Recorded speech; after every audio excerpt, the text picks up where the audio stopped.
How many dead women have to be dragged from bodies of water before we stop pretending it's bad luck? Okay, listen, I don't usually do this kind of video. I don't get into conspiracies. But I've researched enough crime to know what a tragic accident looks like. But this is different. Over the last few years, I keep seeing the same headline over and over again. Women missing. Then woman found dead in body of water. And it always ends with deemed not suspicious. 1 is tragic. 2, you start asking questions, but 5, in eerily similar circumstances, that's a pattern.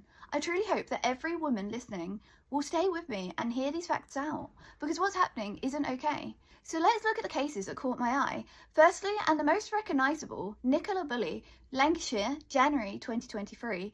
She disappeared on a riverside dog walk. Her phone was left on a bench, still connected to a work call.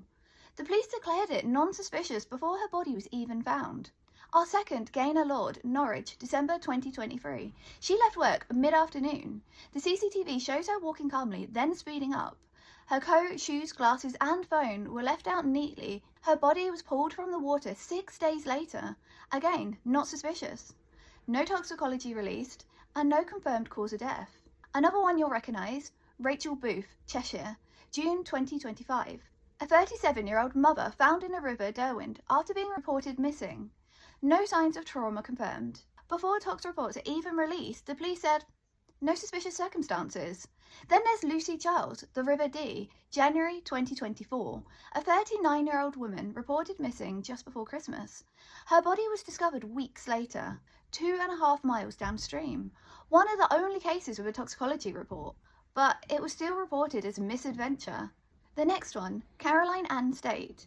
She was found in Hereford, the River Wye, March 2024. She was a 40-year-old woman and her death was ruled as taking her own life by drowning.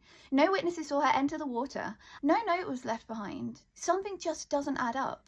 Let's be clear, no one is saying all of these women were murdered, but the consistency in how their cases were handled, that's what's disturbing. These women weren't invisible. They had families, careers, routines, several walking familiar paths, daily dog walks, commutes, regular parts of their day. That means their movements were predictable.